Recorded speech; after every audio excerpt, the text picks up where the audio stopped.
Golden State Media Concepts Baseball Podcast. We cover everything Major League, from spring training to the World Series. We've got your favorite club covered, from New York to Boston to LA.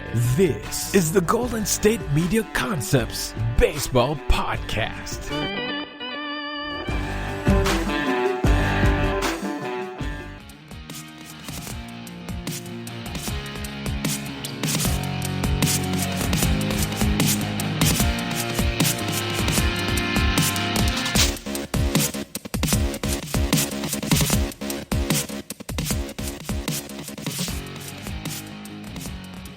Hello and welcome in to another edition of the GSMC Baseball Podcast, brought to you by the GSMC Podcast Network. I'm your host, Kevin Mahalik. Today is Thursday, October 1st. We made it to another month, October baseball, and every time I think of that, it always takes me back to, 15 years ago now, maybe like 13 to be exact, 07, 08, whatever it was, but Dane Cook used to have that commercial for TBS or TNT, "There's only one October," back when he was, the hot shot doing all the stand-up back in the day. So you millennials out there, you guys will relate to that one a little bit more than the Gen Z audience, but there's only one October. So October is upon us. Playoff baseball is here. We have made it. These last 2 days have been absolutely fantastic. I mean, Wednesday night upon recording, baseball from 12 noon all the way through 12 o'clock, midnight, probably till 1:30, 2 o'clock here in the morning. I'm trying to stay up as late as I can to get you guys updated information, but honestly, I got work in the morning. I got a 2.5-year-old here sleeping in the house, so I do got to get some shut-eye here shortly at some point, but I love to talk to you guys, so we're going to discuss baseball here for the next hour or so. I appreciate you guys listening. But right off the top of the show, the first segment, instead of getting into the playoff baseball and what's taking place out there, I do want to discuss the awards and ultimately who I think is going to win every one of those, because on Thursdays for the past couple of months, we have been discussing the odds and who has the value. Well, I basically wrote down every award, who's going to win it, we're going to talk about it, it's going to be a lot of fun. So right off the top of the bat, we have Comeback Player of the Year. There were no betting odds on this one, but ultimately want to discuss with you guys in the American League. I have Salvador Perez taking the award. He missed all of last season with a Tommy John surgery, so he hadn't played since September of 2018 all the way through till July of 2020 when this year opened up, but he absolutely mashed this season. 11 home runs over the course of 60 games, or let's see, how many did he play this year? 37 games. He had 11 home runs and 32 RBIs. He had an OPS of 986, which was a career high for him by 100 points, going back all the way to his rookie year in 2011. He was good for them behind the dish again, had a 1.9 WAR. Not bad, for a guy coming off an injury, top 10 in all position players. So I think this award is pretty easily given to Salvador Perez, although the other position player, I shouldn't say position player because he's a pitcher, is Dylan Bundy out there for the LA Angels. Coming to his career, he had been in Baltimore the last 4 seasons. The last 3 years, ERA 4.24, 5.45, and 4.79. And then Dylan responds by going to L.A. over to the West Coast and puts up a 3.29 ERA in 11 starts and 65 innings. So a nice bounce-back year for Dylan Bundy, but ultimately I think what Salvador Perez was able to do was a bit more impressive and should win him the award. Now, on the National League side of things, it's a bit murkier, but honestly, there is one guy who stood out above the rest, and that is Kyle Freeland of the Colorado Rockies. Kyle had a fantastic 2020, and, basically coming back from a 6.73 ERA. He ultimately was demoted to the minor leagues along the way last year in 22 starts. But honestly, coming back into 2020, I mean, he finished with a 4.33 ERA, but over 70 innings, and his WAR was 2.2. So the ERA up to 4.33, but the rest of it across the board was actually good enough for him to accumulate a WAR of 2.22. So Kyle Freeland is my favorite for NL Comeback Player of the Year.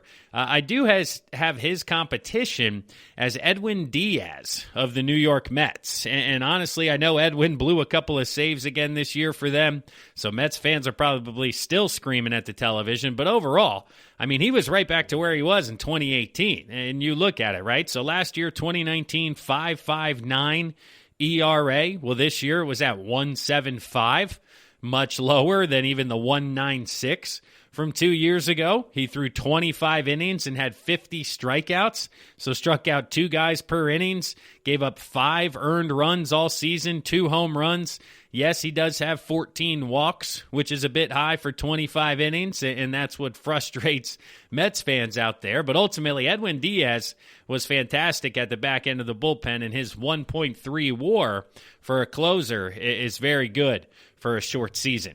Next up, I have Manager of the Year, and I have 3 options for each league. In the American League, we have Rick Renteria of the Chicago White Sox, Charlie Montoyo of the Toronto Blue Jays, and Kevin Cash of the Tampa Bay Rays. And ultimately, my gut was telling me Rick Renteria from the Chicago White Sox just because of where expectations were and ultimately where they finished this season. But the more I've had conversations, the more I've kind of looked at things, I do think it's going to go to Kevin Cash of the Tampa Bay Rays. I think just the way that they ultimately controlled the entire American League this year from start to finish, more or less. I think there was 1 week, a week and a half maybe early on where they weren't playing good ball.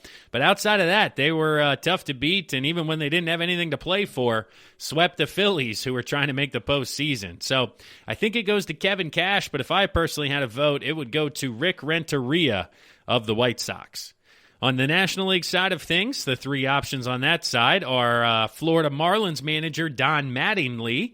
Obviously, the Marlins, a surprise this year, making the postseason. Nobody expected them to perform as well as they did. You also have San Diego Padres manager Jace Tingler, there's an L in there. I'm sorry, Jace. I still don't know who you are. Honestly, when I Googled that one, I was like, who is that? What is going on out there in San Diego? So they were the second best team record-wise in the National League, and a diehard baseball fan still doesn't even know who the heck their manager is. And that's just kind of the benefit of playing ball out there in San Diego. But we're going to know sooner than later, depending on how they perform here in the postseason over the next couple of days. But my third guy is Cincinnati Reds manager David Bell. And I haven't seen David Bell get a lot of talk, get a lot of conversation. Actually, the conversation I did see was that he was on the hot seat with the Reds underperforming through the month of August. Well, obviously, with their turnaround in September, riding high into the postseason here, David Bell's got to get a lot of credit. I mean, if you were going to give him the blame and discourage early on, I think you got to turn around and give him the praise and the credit here now that they've turned things around and were able to advance to the postseason and possibly have an award winner themselves coming up here. So I don't think David Bell wins the award. I think it does go to Don Mattingly. Jace Tingler will get some votes for the Padres overperforming, but nobody saw this happening in Miami. Everybody had them a tier below that middle tier of the Nationals, Mets, and Phillies, and obviously surpassing all 3 of those teams while dealing with a COVID outbreak is certainly an impressive feat that Don Mattingly was able to accomplish this summer. So Don Mattingly in the National League, Kevin Cash in the American League are your managers of the year, according to the GSMC Baseball Podcast. And next up, we have Rookie of the Year. We've talked about this one and some of the betting lines. Well, in the American League, this one ended up not being particularly close. A race between Kyle Lewis and Luis Robert coming down the stretch. Luis of the Chicago White Sox. He faded to the point where this one was pretty much Kyle Lewis down the stretch. Again, Luis finished with a .233 batting average. He did have 11 home runs, 31 RBIs, and 56 games for the White Sox. He had 9 stolen bases, 8 doubles. So a really good ball player. A 1.6 WAR, certainly above average, even though the 233 was a bit low. His start and how hot he was early on led to a positive year for Luis and something he can grow on moving forward. But the winner of the award is going to be Kyle Lewis of the Seattle Mariners. Kyle had a 1.4 WAR, a 262 batting average with 11 home runs this year, 28 RBIs. He had 5 stolen bases and only 3 doubles, so not a ton of doubles power, but played a fantastic center field for them defensively, made a couple of web gems out there, hit in the middle of the lineup, really the only guy who was putting up any sort of stats, and that 262 was higher as well, except for a late swoon, and both of these guys kind of faded down the stretch. But Kyle Lewis is your winner of the American League Rookie of the Year award. Now over to the National League. This is where things are a bit crowded, and honestly, you're going to get a bit of a homer answer to this here from me, because I believe the winner of the award, so I've seen Jake Cronenworth, I've seen him a couple of times out there. I don't even have him in the top 2. Okay, my top 2, number 2 that I have is Alec Bohm of the Philadelphia Phillies. I don't understand how this guy is not being put in the conversation. Yes, he's not tremendous defensively anywhere over at third base. He's not very good at first base. They're trying to figure it out. But offensively, all this kid did was hit the entire summer when they brought him up. He ended up playing 44 games. He has an average of 338. He was second in the major leagues for hits in the month of September. He had 11 doubles, 4 home runs, 23 RBIs, 36 strikeouts in 44 games, an OPS of 881. So this kid is a professional hitter, and if you're a kid out there listening to this, I just called Bohm a kid, he's like 22, but if you're a kid in your teens, watch the tape of Alec Bohm hitting and the way he uses all fields and drive the baseball. It's pretty fun to watch. But my winner of the award has to be Devin Williams of the Milwaukee Brewers. I mean, this guy was excellent out of the bullpen for them. Right-handed pitcher, 4-1 this year, .33 ERA, 1.2 WAR for 2020. Let's see, last year he threw 13 innings for them and gave up 6 earned runs. Well, this summer, 27 innings and only 1 earned run. And that came off of a home run. So nobody strung together hits and put together a run on this guy. He had 53 strikeouts in 27 innings. So similar to Edwin Diaz, who we discussed, basically 2 strikeouts per inning, but only 9 walks in 27 innings. So this guy had even more control than Diaz, was even more electric, more strikeouts, more swings and misses. His changeup was probably the best pitch in all of baseball this summer. I don't have the sabermetrics or analytics in front of me, but I would definitely put it up with any one of them out there that you guys are screaming at the radio right now that you disagree with me on. But Williams' changeup, I think, won him NL Rookie of the Year.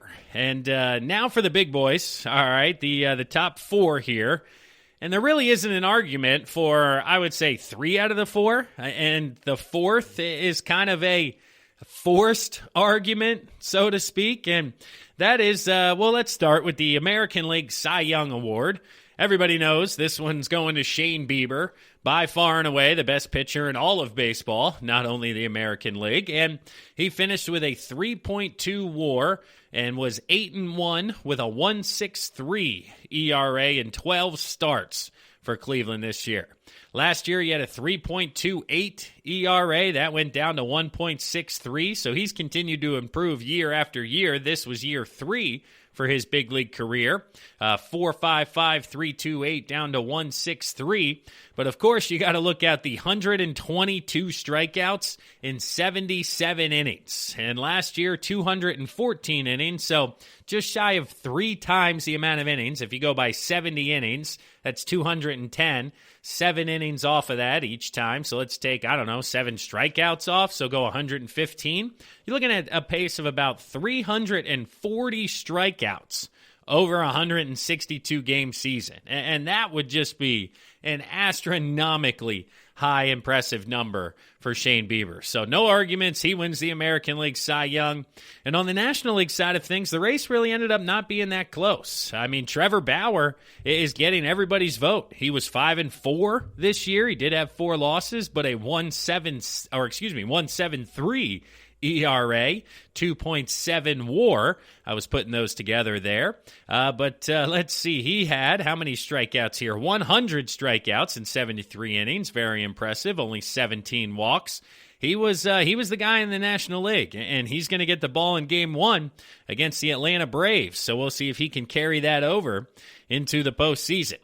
Now the American League MVP. That's what's left here. MVP, National League, American League, and the AL. It's a 2-horse race. It's really come down to Jose Abreu and Jose Ramirez. I do think Jose Abreu would be the leader in the clubhouse, but Jose Ramirez, September, could swing some of the voters in his favor. He finished 2020. Jose Ramirez did, hitting .292, 17 home runs, 46 RBIs. And Jose Abreu, on the other hand, he finished this year hitting .317 with 19 homers and 60 RBIs. So better average, better homers, more RBIs, playing first base for the White Sox. That's where I just think Jose Abreu, it's his award to lose. But if Ramirez can continue that late push, maybe some voters will swing in his fashion. But the last award on the list here, National League MVP, this one is Freddie Freeman. I talked to you guys last week about how Freddie kind of came out of nowhere to really dictate the energy within this award and win this award. But his 2020 wrapped up tremendously. He has a 2.9 WAR. He hit .341 this year with 13 home runs, a total of 73 hits, 53 RBIs over playing all 60 games for the Atlanta Braves. Not an easy feat to do in 2020. An OPS over 1,100 is fantastic, and I think this is the year he actually wins it. Last year he finished 8th. The year before that he finished 4th. I think Freddie Freeman wins it, and Mookie Betts probably finishes 2nd, which certainly isn't bad in your first year out in L.A. after signing that big deal.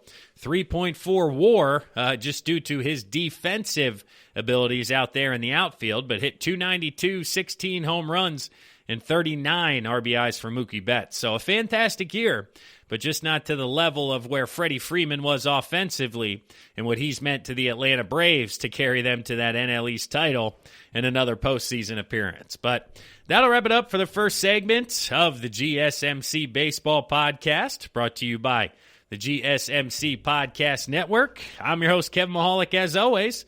What we're going to do now is pause for a word from one of our sponsors and one of our sister shows. But when we come back, we're going to get into Tuesday's action. We're going to break this down day by day, kind of league by league, to keep you guys up to date on what's going on. So stick around, everybody. We'll be right back. This is your ultimate stop for everything sports. The Golden State Media Concepts Sports Podcast. Should I say more? From the NFL, MLB, the NBA to MMA, it's all in here. The Golden State Media Concepts Sports Podcast. Listen now.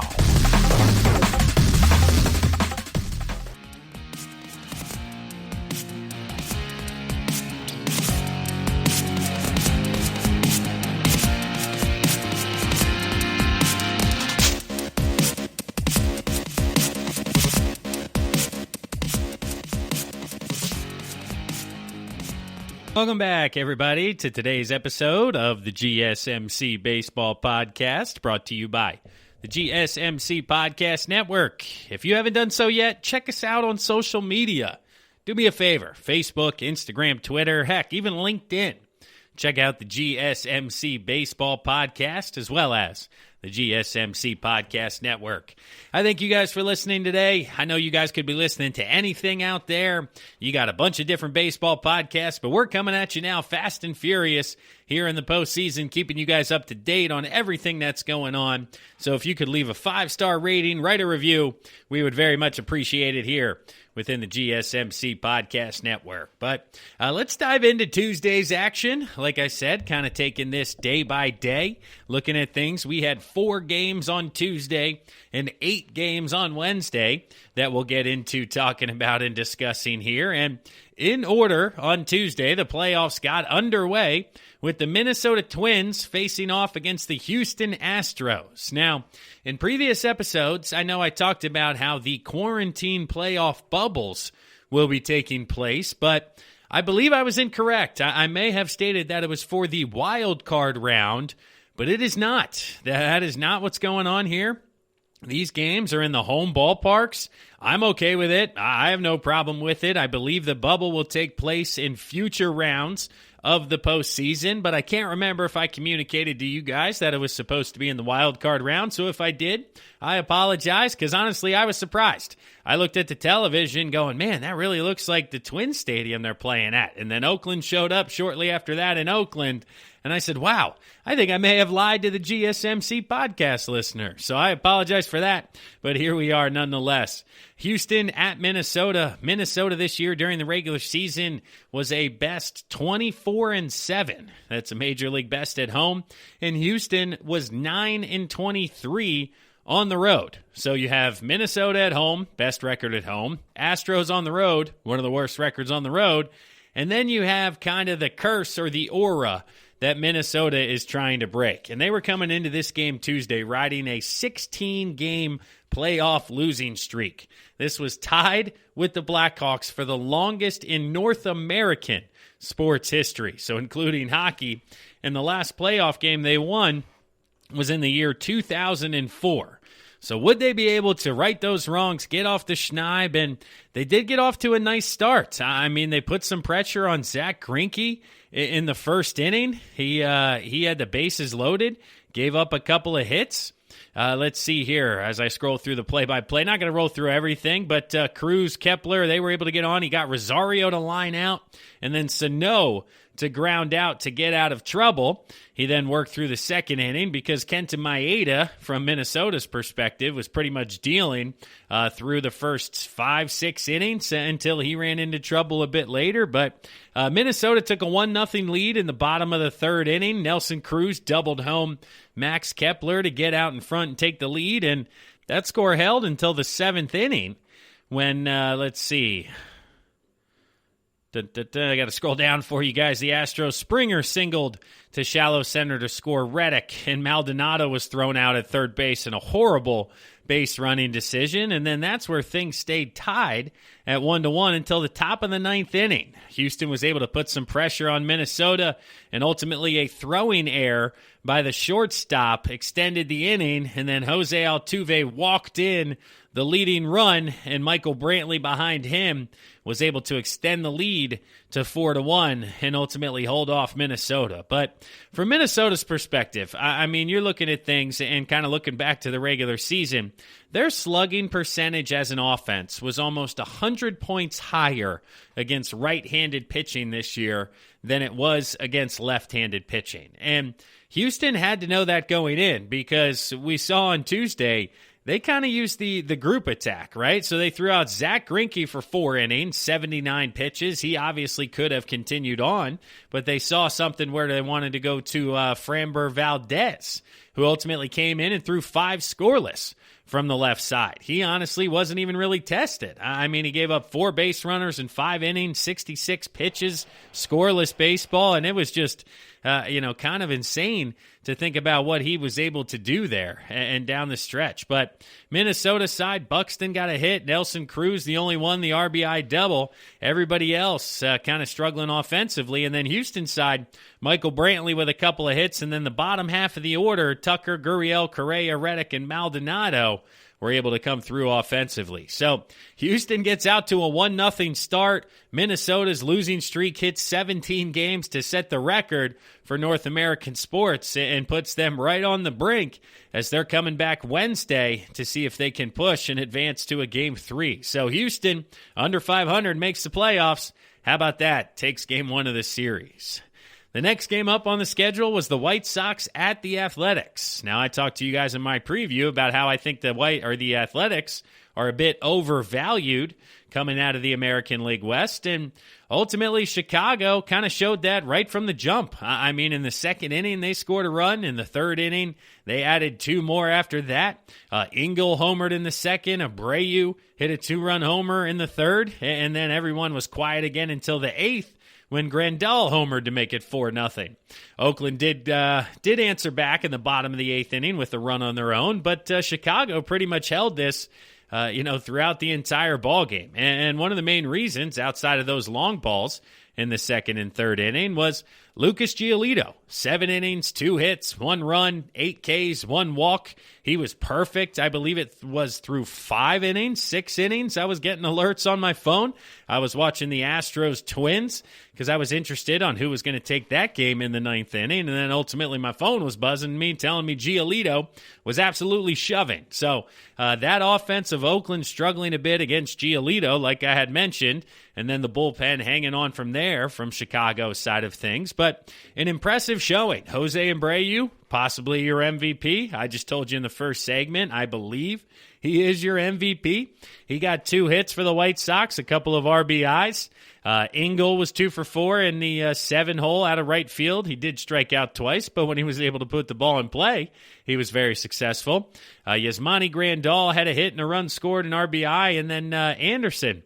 Man, at the top of that lineup, he just gets things cooking. And when Tim Anderson's going 3 for 4, this offense is going to score a ton of runs because he's getting on base. He's the straw that stirs the drink, so to speak, from that side of things for the White Sox. But Luzardo went from Oakland's side. He went 3 1/3, gave up 6 hits. Those 3 runs, the 2 home runs, did have 5 strikeouts, but not the best start for Luzardo. They did get a good effort from their bullpen in this outing. I can't even say this name. Wendelken had 2 2/3 scoreless, only giving up 1 hit, 3 strikeouts. He was impressive. Petit, Soria, and Diekman came in to finish out the rest of Game 1 here. But the Oakland Athletics, they haven't won a series since 06. I believe it was, or 05, because they're both 05, 06. I think Chicago was 05 and Oakland was 06. And now Chicago takes Game 1 to continue to bounce back from that late season swoon that they had, and they'll push things to Game 2. So will Oakland be able to bounce back and extend their postseason?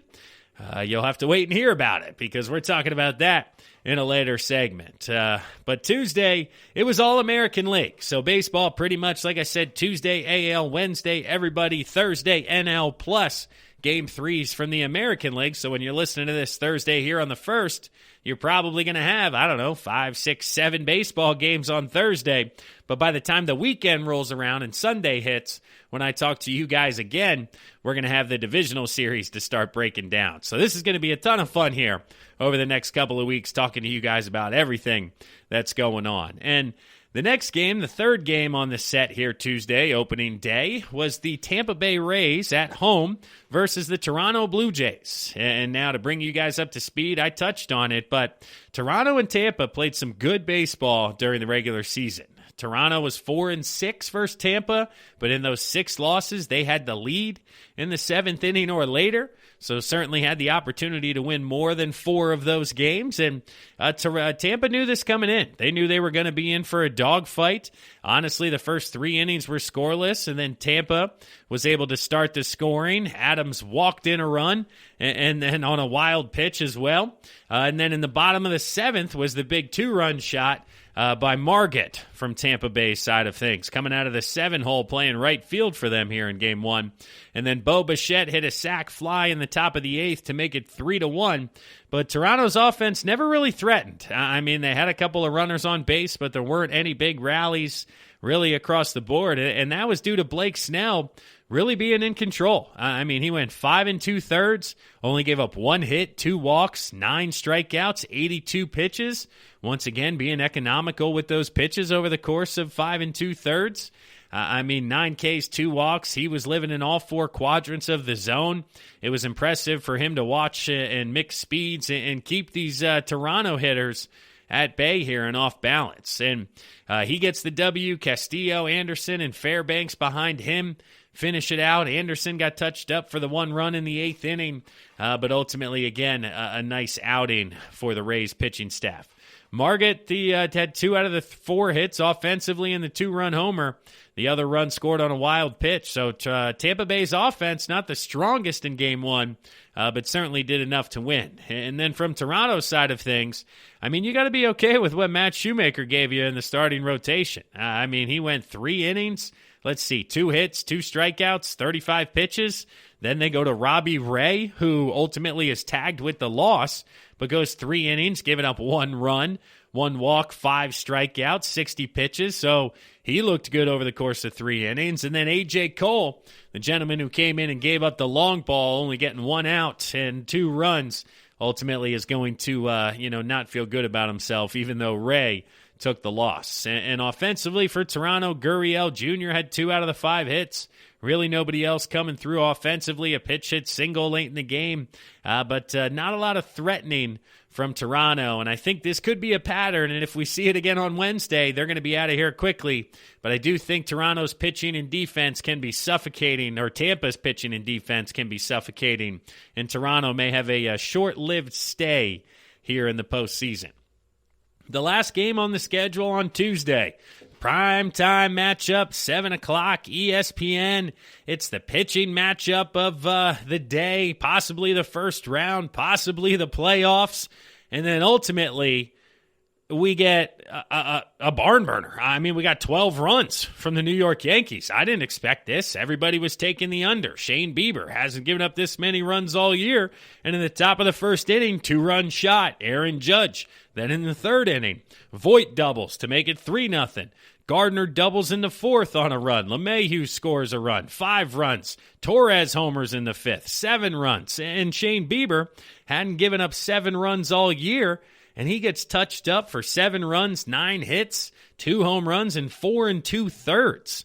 I mean, it was fascinating to say. Seriously, if I asked you guys or told you guys last Thursday or last Monday that Shane Bieber was going to be the worst pitcher on the opening day of the Major League Baseball postseason series, you guys would have called me nuts. You would have called GSMC and said, hey, this Kevin guy's talking crazy nonsense on your baseball podcast. Get him out of here. And that's what it was. And it really wasn't close. Shane Bieber, he never looked to be in control. That curveball that he throws so effectively, just he had no placement of it in Game 1 at all. He had no feel, was really struggling to find anything. Everything was difficult. It was just frustrating to see because for a guy like myself outside of the Cleveland market, I'm going, okay, let me see this guy. I haven't seen him on prime time a couple of times, sure, in passing, but I'm looking to sit down and watch 9 innings of Bieber and Cole go at it. And one of the guys ultimately failed to live up to expectations. So New York took advantage of it from the jump. Like I said, 1st inning home run, 3rd inning, 4th inning taking advantage. And this game was over by a score of 7-2 in the 5th inning. Now, it did get out of hand via the bullpen. Hill and Kimber struggled for Cleveland, giving up a bunch of runs in the 7th and the 9th. Gardner homered, Stanton homered, Torres singled again. So the Yankees are feeling good offensively. I mean, Torres was 4 for 4, Gardner 3 for 5, Voit 2 for 5, Judge 1 for 5, LeMahieu 2 for 5. So they racked up 15 hits in Game 1 compared to Cleveland's 8 for only 3 runs. And then Garrett Cole, he kind of did his thing. I mean, he pitched with the lead. He knew the situation. He took advantage of what was happening. A lot of fastballs up in the zone.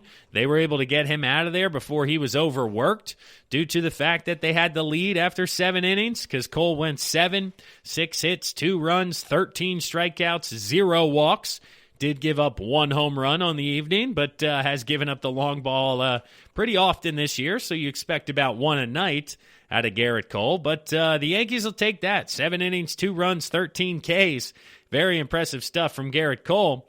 And the New York Yankees, oh man, maybe they're just a juggernaut when it comes to postseason time, and there's nothing that Indians rotation's going to be able to do, because I was giving it advantage Bieber, even though it didn't turn into a pitching matchup at all. It was basically a showcase of that Yankees offense. So that's where we stand after Tuesday. The White Sox take Game 1, the Astros take Game 1, the Rays, and the Yankees. And now we're going to pause for a word from one of our sponsors, one of our sister shows. But when we come back, we're going to talk about Game 2s in the American League. I flirted with going back and forth, National League, American League, but we're going to jump right in to the American League, let you guys know what's going on. So stick around. I'm your host, Kevin Mahalik.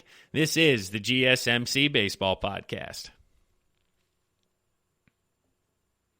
Tired of searching the vast jungle of podcasts? Now listen close and hear this out. There's a podcast network that covers just about everything that you've been searching. Hey! The Golden State Media Concepts Podcast Network is here.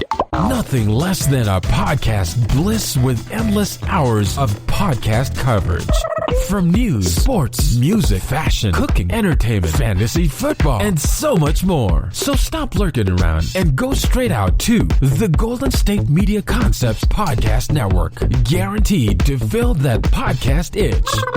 Whatever it may be. Visit us at www.gsmcpodcast.com. Follow us on Facebook and Twitter, and download us on iTunes, SoundCloud, and Google Play.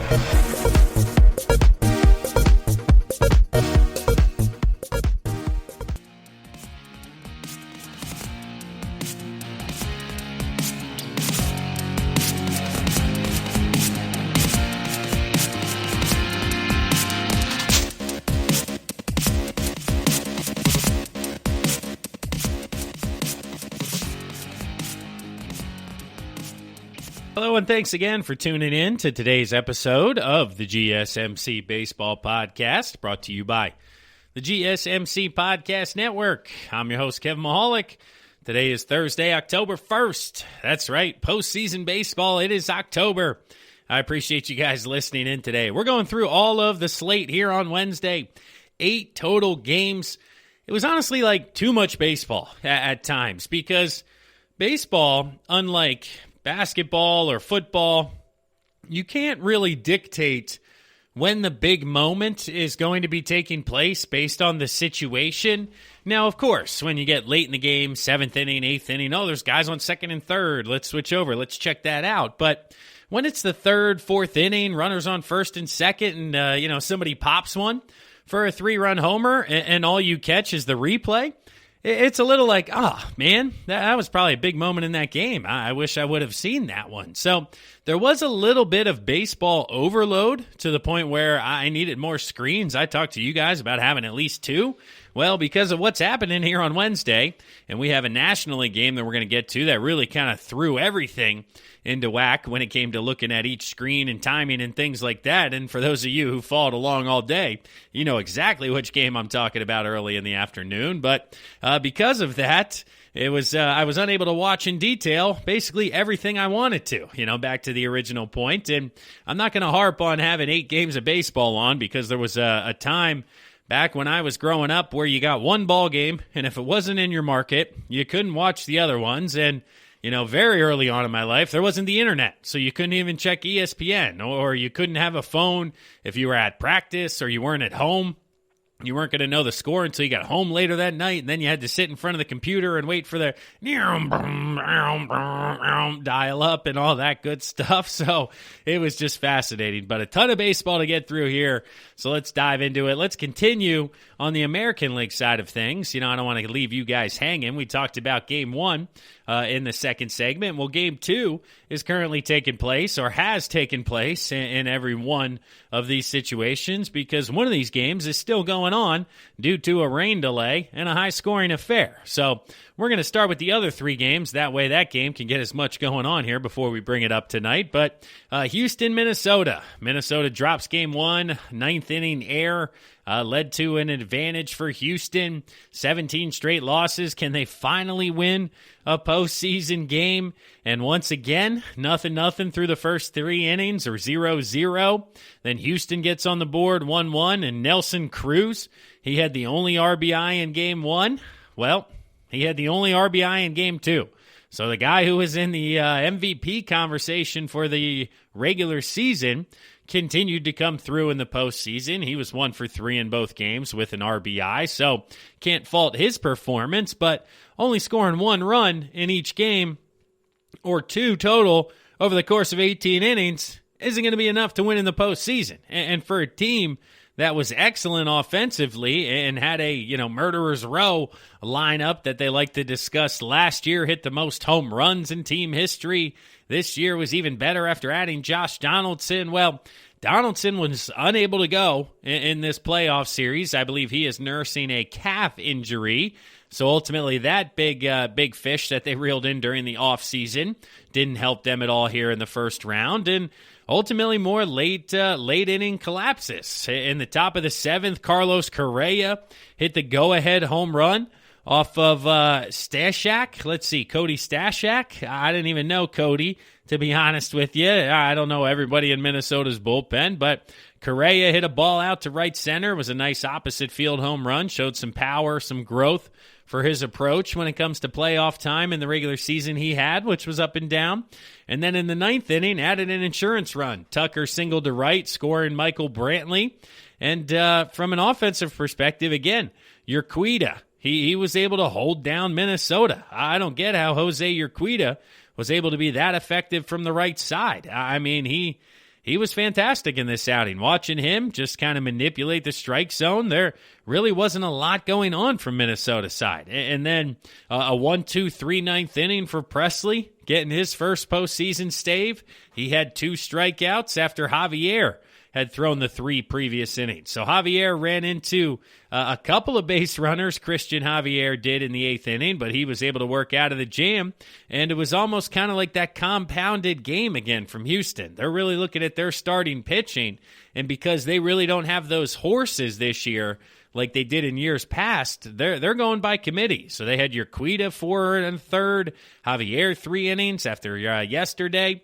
Greinke and Valdez split the matchup. So the bullpen that has been really worked in Houston was able to actually get a couple of days off, and now they're not labeled to play for the next 3 days. And it'll be interesting to see if they make a move and continue to ride multiple starters for each game in that division series. So I stumbled there a bit on my thoughts because as I'm watching the Yankee game up to my left, they just took the lead here in the top of the 6th inning, 8-6 on a 2-run home run. We'll keep you guys up to date on all of that as Sanchez went yard to right center. They're feeling good. A long way to go here in Cleveland as we have already seen by 14 runs being scored. But next up throughout the course of the day was the White Sox and the Athletics. Once again, Chicago took game 1, so Houston already wins their first-round series. They're moving on to the divisional series. They sent Minnesota home packing, 18 straight losses. Boom, see you later. Okay, who's next?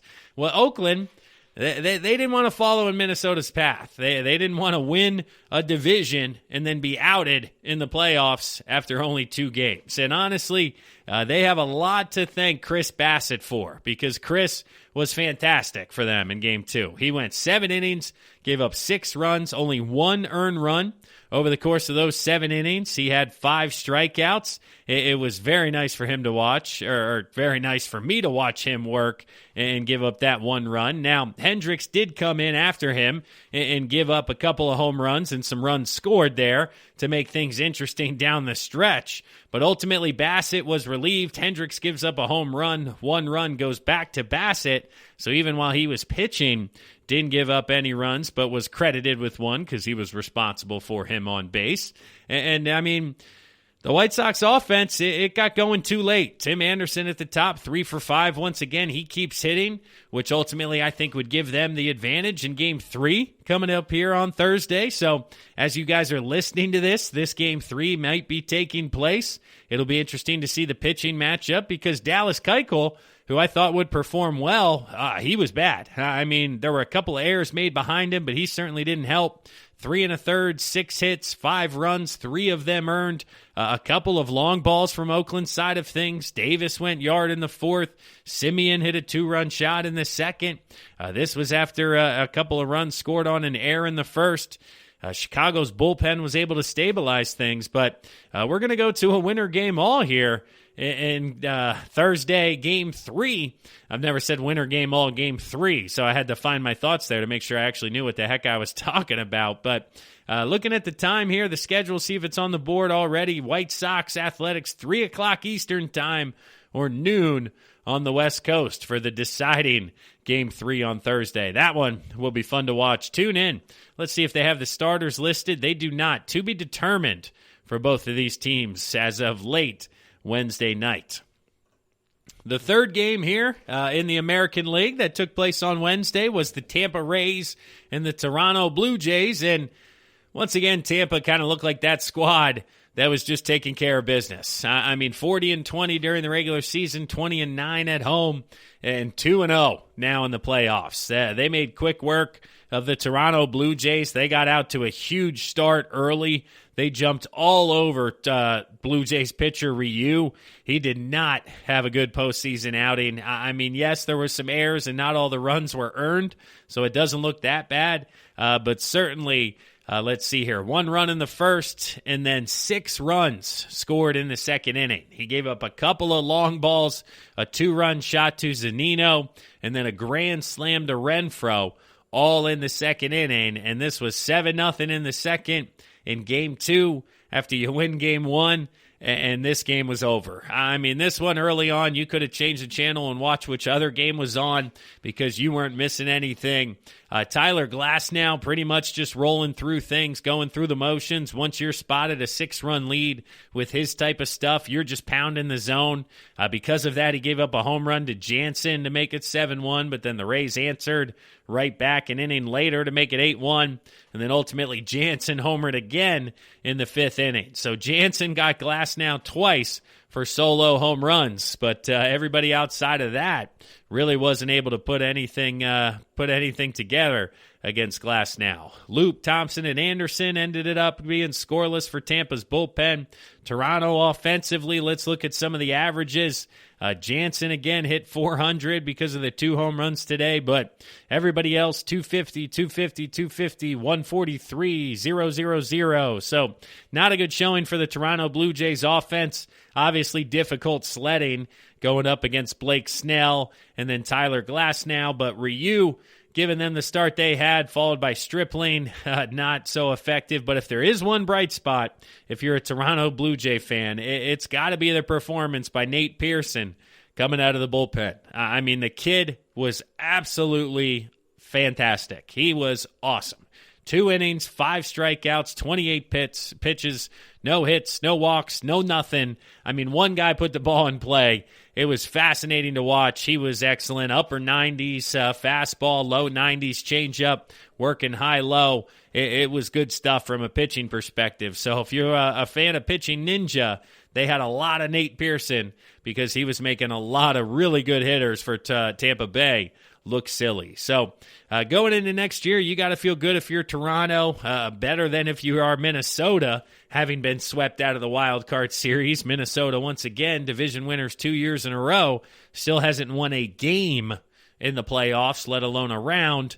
And of course, Toronto, you want to get a taste, you want to get a W, but you have to feel good about where you're positioned heading back into 2021 and what the future looks like. And the last game in the American League, we've mentioned it a couple of times here, in and out, but that is the New York Yankees and the Cleveland Indians.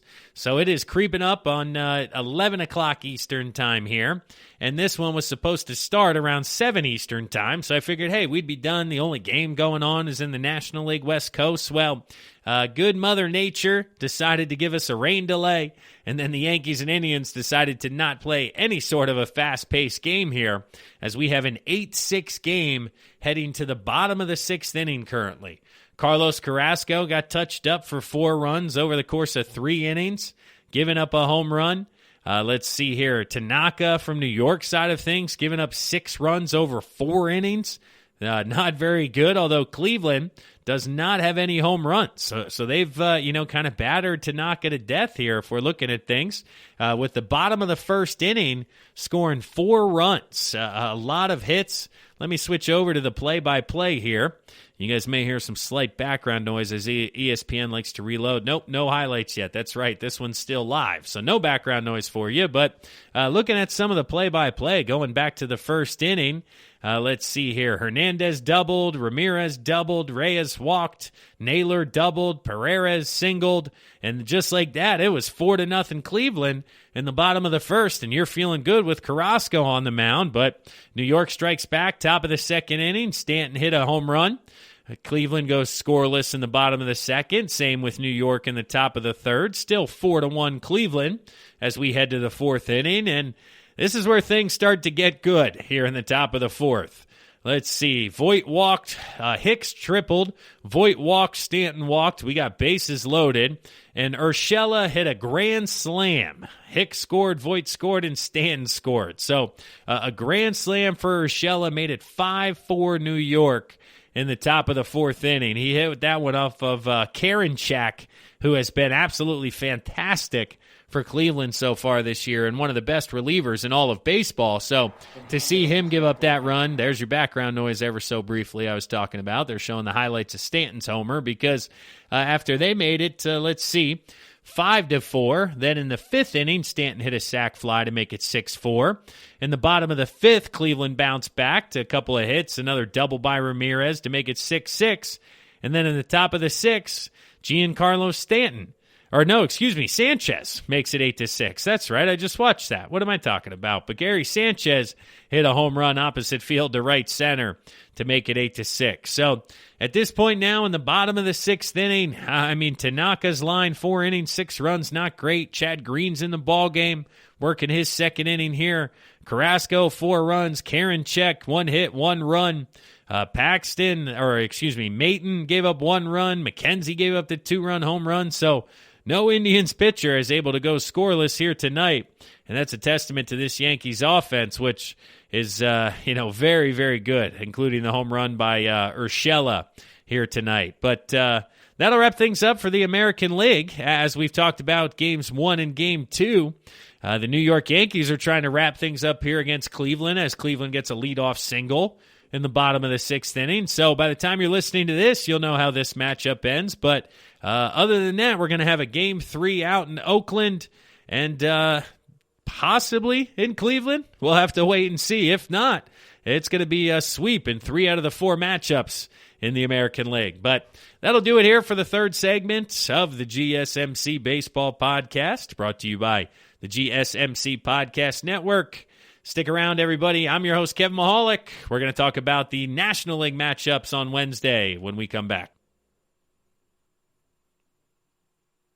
Want to know the latest in soccer? Then listen to the Golden State Media Concepts Soccer Podcast. From MLS, the World Cup, and the Premier League, we've got you covered. The latest updates, the hottest matches, and news on the league's top players. It's the Golden State Media Concepts Soccer Podcast. David Beckham scores the goal to take England all the way to the World Cup finals.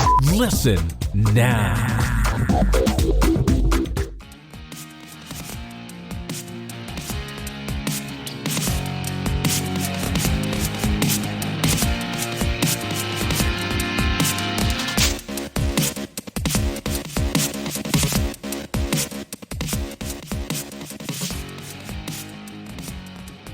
Welcome back to the 4th and final segment of today's episode here at the GSMC Baseball Podcast, brought to you by the GSMC Podcast Network. If you haven't checked out the other episodes or the other shows within the GSMC Podcast Network, do me a favor, check it out now. Wherever you're listening to this, hit the back button, leave us a 5-star rating, write a review, then hit back again, type in GSMC into that little search icon, and you're going to get podcasts around politics, news, books, movies, television, cars, other sports, whatever you're into. There's a podcast for you out there. So share us with your friends, shoot a text. If you're not into baseball or you know somebody who's not into baseball but is into podcasts, send them to the GSMC Podcast Network, and there's a show for them. But let's jump into it now. Fourth and final segment, bringing it home here on Thursday, October 1st. And we're finally talking about the National League playoffs. They got underway here on Wednesday. 4 matchups as well in the National League. And the first game of the day was one of the more anticipated matchups, or at least for myself, who enjoys pitching matchups, was the Braves and the Reds.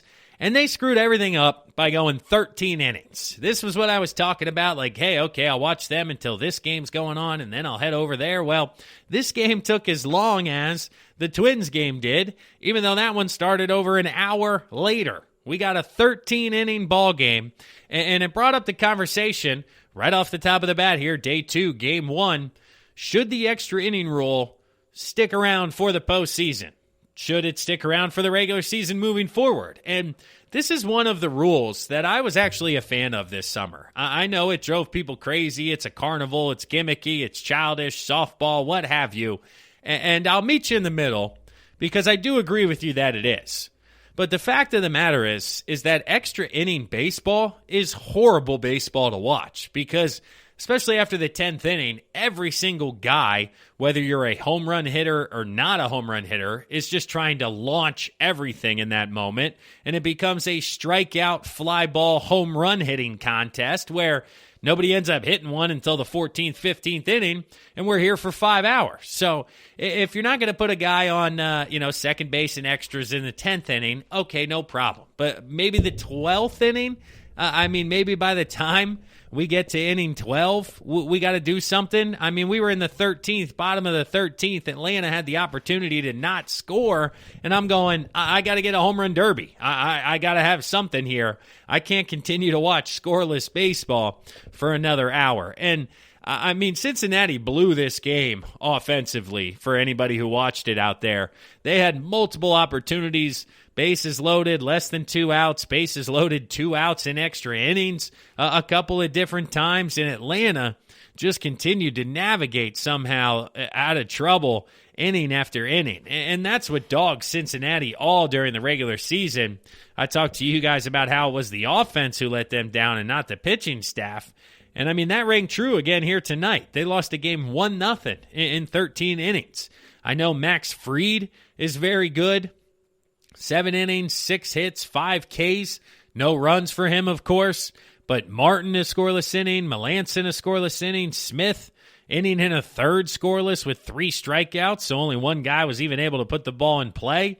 You had Matzik going inning and a third, Green, Minter, all of these guys. And then from Cincinnati's side, the pitching side, to start on the positive side, Trevor Bauer, the NL Cy Young Award winner, 7 2/3 scoreless, 12 strikeouts, 0 walks. He was absolutely fantastic, and I just felt myself rooting for Cincinnati's offense to just, hey, get this guy a run. He's pitching his tail off again. He's about to win a Cy Young and doing it in the postseason, and you guys can't buy him a run. It just had to be frustrating from Bauer's perspective. But Iglesias, inning and a third scoreless, Sims, Lorenzen, Bradley. Bradley was the one charged with the run. Amir Garrett ultimately giving up the hit to Freddie Freeman. The National League MVP came through with a single in the bottom of the 13th to score it for the Atlanta Braves and send everybody home happy finally.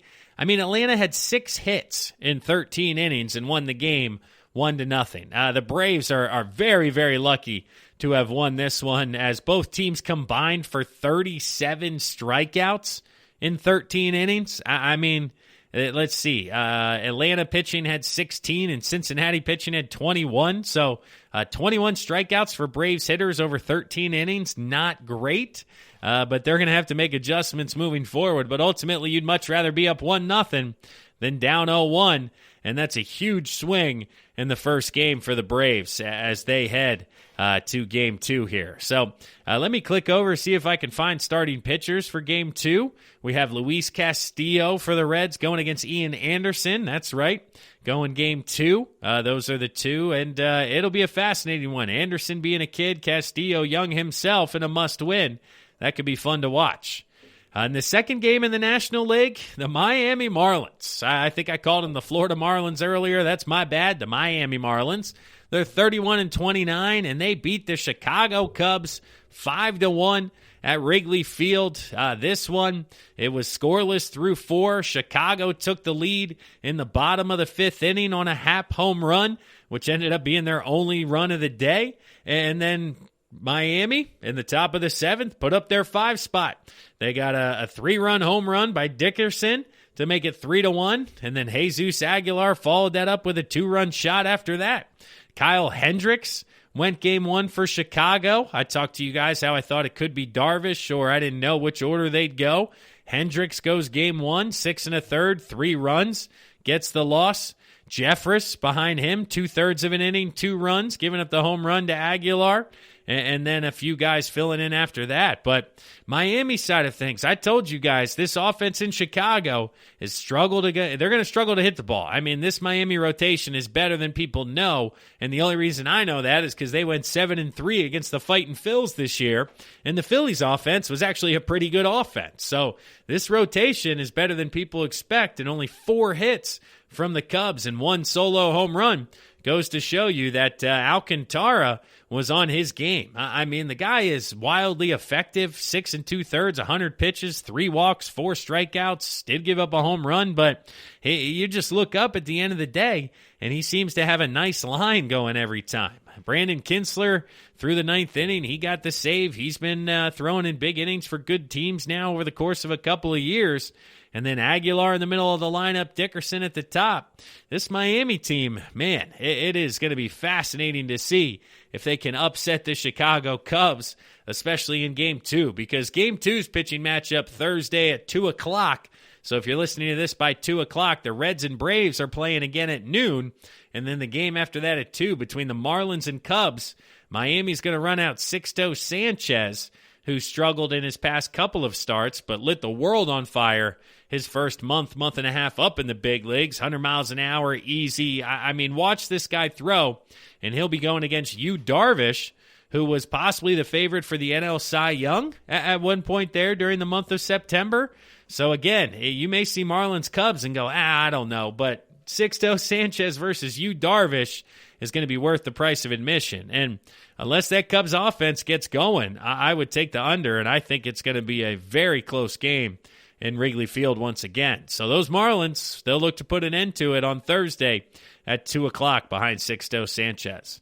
The third game of the day in the National League, that was the St. Louis Cardinals at the San Diego Padres. And, well, St. Louis wasted no time going into postseason mode. I mean, in the top of the first inning, we had a 2-run home run by Goldschmidt, and they didn't stop there.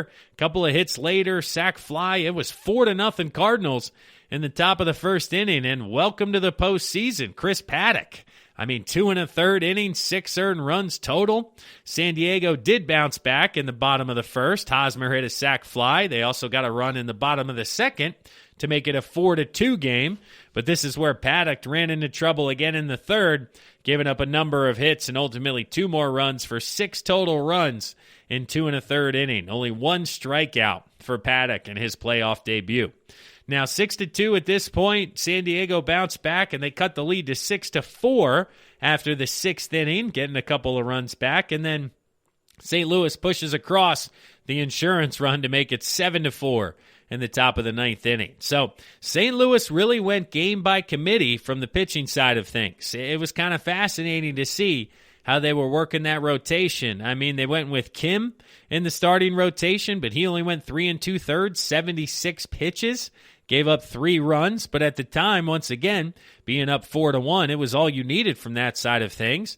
Then they went to Hazley for an inning and a third, Cabrera, Gallegos, Miller, and Reyes with nobody throwing more than 3 2/3, it looks like everybody could be back for tomorrow, or potentially they're going by committee and by staff and kind of continuing that regular season pattern that they had. Because with the coronavirus and the amount of doubleheaders and the amount of games that they played, they really had to manipulate the innings and understand who's available or who could give them what, and kind of continue this progress into the postseason. Could be fascinating to watch. But 13 hits for St. Louis, a nice outing for their offense. Carlson, 2 hits. Molina, 3 hits. DeJong, 2 hits. Fowler, 2 hits. From San Diego's side of things offensively, Fernando Tatis was 1 for 4. Machado, 1 for 5. Hosmer, 0 for 4. Myers, 1 for 4. Tommy Pham, 2 for 4. He was the only guy getting 2 hits. Or no, Profar got a couple of hits down at the bottom of the lineup. But San Diego making their postseason debut certainly did not go as planned, being down 4-0 in the top of the first inning. That's a tough hill to climb and tough to bounce back from right away when you're looking at that. So game 2 here, we have Adam Wainwright going for the Cardinals. So it's going to be an uphill battle for San Diego, even though they do have Zach Davies on the mound. Of course, Wainwright, being this savvy veteran, been in a lot of these types of ball games, and it'll be interesting to see if he's able to perform like he has in the past and continue that strong regular season that he had here in 2020.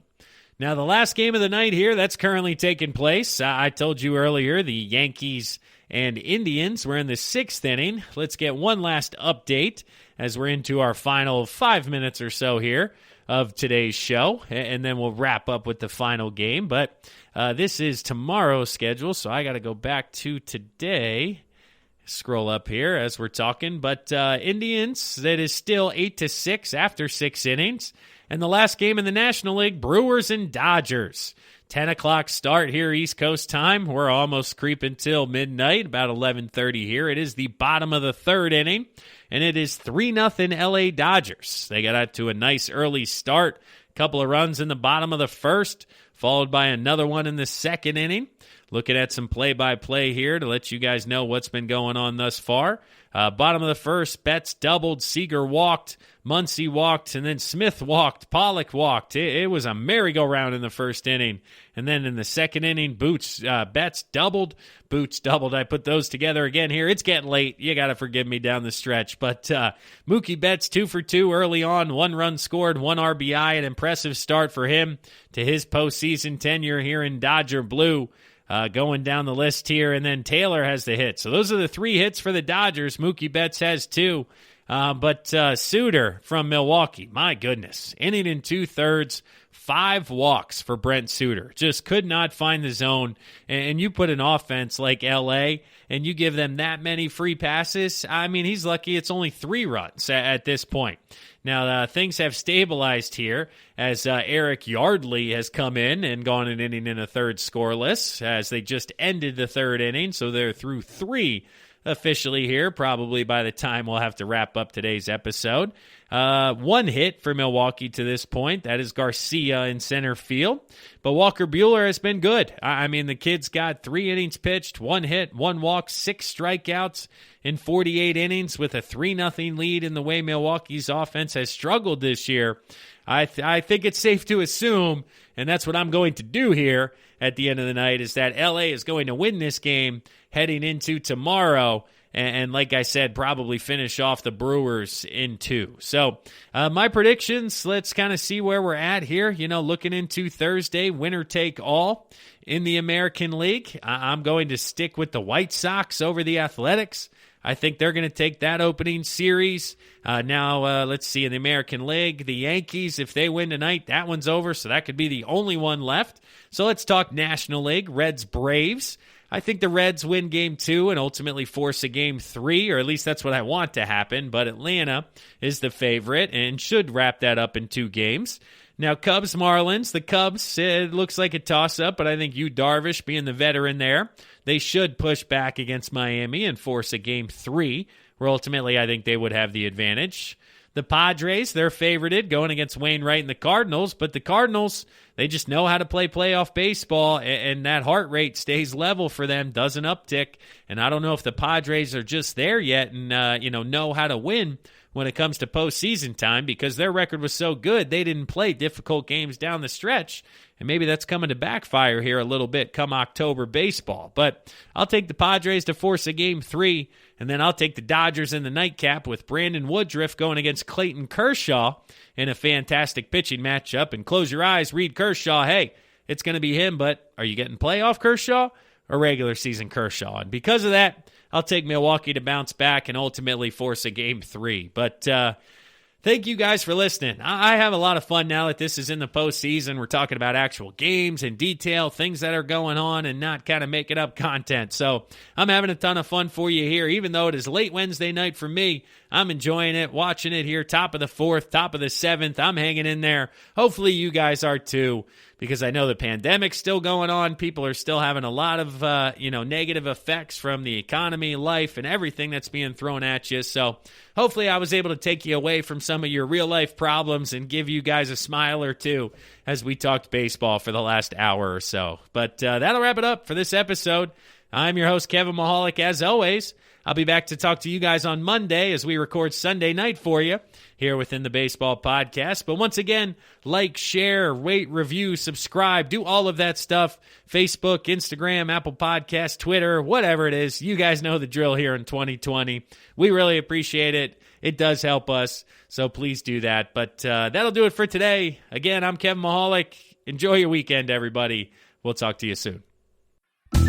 You've been listening to the Golden State Media Concepts Baseball Podcast, part of the Golden State Media Concepts Podcast Network. You can find this show and others like it at www.gsmcpodcast.com. Download our podcast on iTunes, Stitcher, SoundCloud, and Google Play. Just type in GSMC to find all the shows from the Golden State Media Concepts Podcast Network, from movies to music, from sports to entertainment, and even weird news. You can also follow us on Twitter and on Facebook. Thank you, and we hope you have enjoyed today's program.